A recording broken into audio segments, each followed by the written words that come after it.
Oh, hey, excuse me. I need to take a sales call. This Ryan. I'm just kidding. See, that's called acting. But I want to talk to you guys about your sales calls because I want to simplify things. Listen, if I've got one talent, if any talents, it's taking super complex things and making them real simple. Okay, I've been doing this for years, and a lot of times what happens with simplification is people say it can't be that easy. It just can't be that easy. But I'm telling you that it can be that easy, and it is that easy. See, here's the thing. Simplicity causes people to have to make a decision. See, if I tell you something's real simple, you have to make a decision whether you're actually going to do it or not. But if I tell you something's complex, what that does, complexity kills, and complex makes you go, well, that's too complicated for me. That explains why I'm not good at it, and then you don't attempt it, okay? And so what I'm going to do today is I'm going to simplify sales calls for you. There's really only two things you need to be able to close a sales call. Okay, it doesn't matter if it's inbound, if it's outbound, does not matter. There's only two things you need in sales. And I've been saying this since the dawn of time. I'm going to say it again, and I'm going to simplify the sales call process, okay? First of all, in 2020, which is the time that we are in right now, the present day, right? So in 2020, here's the thing. Sales calls aren't just phone calls. They're text messages, emails, DMs on social media. I consider that all a call, okay? Now, we can get on the phone with people and we can have conversations with them, or we can have a conversation through text, or we can have a conversation through email. A conversation is a conversation, and a sales call is a sales call. But you really only need two contributing factors to be able to close a sale. You see, oftentimes people are like, well, you got to have finesse, you got to be a natural-born salesperson, and you got to go to a seminar, and you got to read a bunch of books, and you got to practice, you got to make 100 cold calls a day so that you can close 1 or 2 deals a day. And I'm here to tell you that none of that is needed.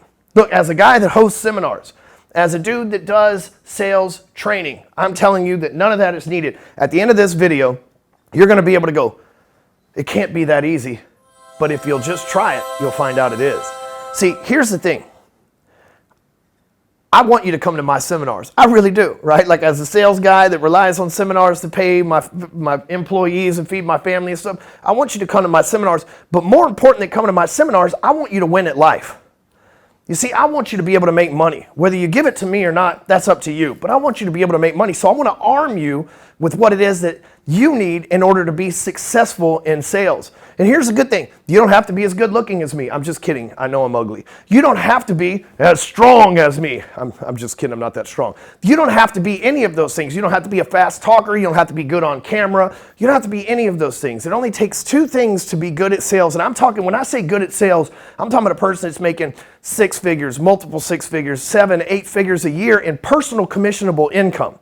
All right, whether you're knocking doors, whether you're making cold calls, whether you're taking inbound leads, that's it, all right? So number one, it takes empathy, all right? Here's the thing about empathy though, okay? A lot of people confuse empathy.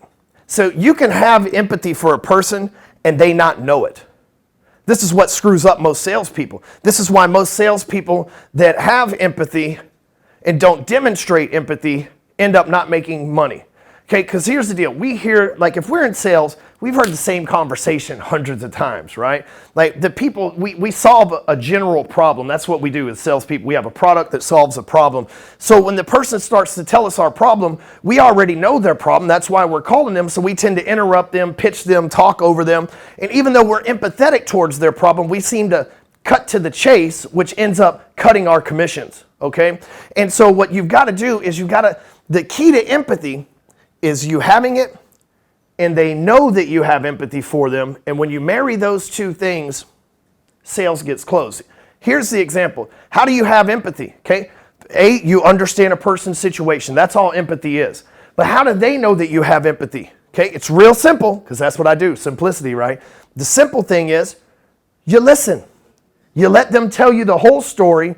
You don't interrupt them. You don't pitch over them. You don't tell them, yeah, I know, here's what we can do for you. You don't do any of that. You just shut up and listen. You get the other person to talking more.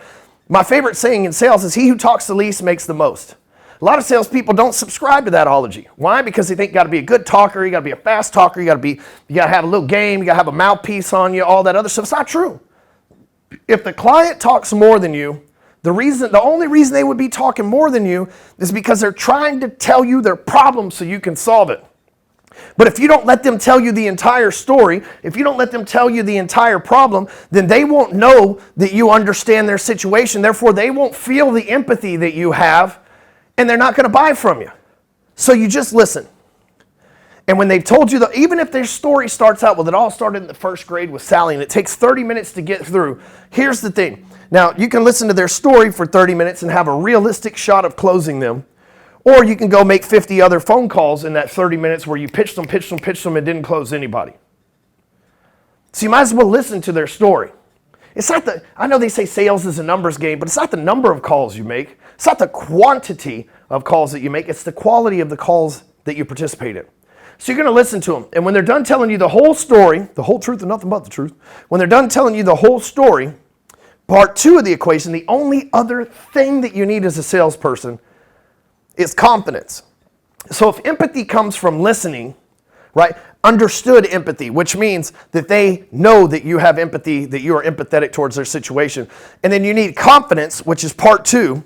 Well, where does confidence come from? Confidence comes from product knowledge. Okay, so like if somebody's telling me that they're struggling in their sales game, and I listen to their whole story about how they've lost the last 3 jobs and they feel like they're good at sales, but they can't get together, I've listened to their whole story, then I've got to confidently put them in the product that's going to solve their problem. I can't sell them a Facebook ads course and their problem is phone sales. I've got to confidently say my phone sales product will help you with this, and I got to put them on the right product. And then if I have empathy, which means I understand their problem, and I'm confident that I provide the solution for their problem, when you marry those two, that's when commissions are made. Little baby commissions, not baby commissions, big commissions, right? That's the whole key, right? So many people try to pitch prospects and play the numbers game and everything else, and while that's effective, it's not efficient. But when they understand that you understand them, applied empathy, and when you're confident that your product solves their problem because of product knowledge, you become an unstoppable force in sales. You become a person that can't even count the commissions that you got coming every month because you're too busy selling people. And here's the best part. When you're empathetic and confident, they send you referrals. They say, man, this guy listened to me. He got it and he solved my problem. Hey, Bob, you need to call Ryan. He solves problems. You start to get referrals. People feel good about buying from you. People feel good when you follow up with them and ask them for referrals. They say, man, that solved my problem. And you listen to my story. I'd like to introduce you to my friend Alex. I'd like to send you Sarah, my assistant. I think that she could benefit from this product too. And man, when you can get on the referral side of sales and away from the cold calling, door knocking, inbound leads, and all your leads are referrals, when you get to referral-based selling, that's where the big bucks come in because someone else has already pre-sold them before they even get to you. And that, my friends, is a beautiful thing. Trust me. I've been doing this for 12 years now. And when someone says, hey, I want you to meet my friend Brent, who I've already told amazing things about you, I think you can help him, that is the best lead on the planet. Why? Because Brent's already been pre-sold by someone other than me. That's called social proof that my products work because they work for them. Brent's going to be more inclined to buy from me without any pitch needed because he's seen the results in somebody else's life. Let me tell you a story about a client of mine, Hannah. Hannah hits me up about 5 or 6 years ago, and she says, man, there's this guy I know who's a complete dipshit. And he's actually made money from your courses, and I don't know how because the guy's useless. And I think that if that guy has benefited from your programs, me as a top producer, I can only go to the sky's going to be the limit for me. And she buys the program and gets those results. Think about that. That referral, she asked that guy, hey, what are you doing differently? He says, oh, I've met this guy, Stewman. He's totally changed my life. And she's thinking, if he changes this loser's life, then he will definitely change my life. And this, again, I'm not calling the guy loser. That's her words, not mine. But if he met this guy that was sucking at sales, and now all of a sudden he's crushing it, making multiple hundreds of thousands of dollars a year, he's only going to help me go to the sky's the limit in my business. And dude, that's a strong referral. But I never would have closed Hannah had I not been empathetic, had I not said, well, tell me your story. What made you decide to reach out? Oh, really? Well, yeah, I know that guy. Oh, yeah, he is doing a great job. And I listened to her. She basically sold herself. And then I was confident that I could do the same thing and produce even better results for her than I produced it for the first person. And that is the most beautiful part of sales. So sales call simplified is listen and then don't pitch, but confidently demonstrate how your product solves the problem that they told you in the story when you listen to them. It's real simple. And then from there, that leads to massive amounts of referrals, which leads to mountains of commissions, and you can't lose. Make sure you subscribe to this channel. Make sure you hit the thumbs up, leave a comment. I check the comments all the time, and I reply to them and everything else, so your stuff does not go unnoticed. And if you're hating on me, I'm not going to reply to you. But if you're saying some good stuff, telling us results and everything else, I'm going to reply to you. Make sure, again, you subscribe to the channel. We'll catch you next time.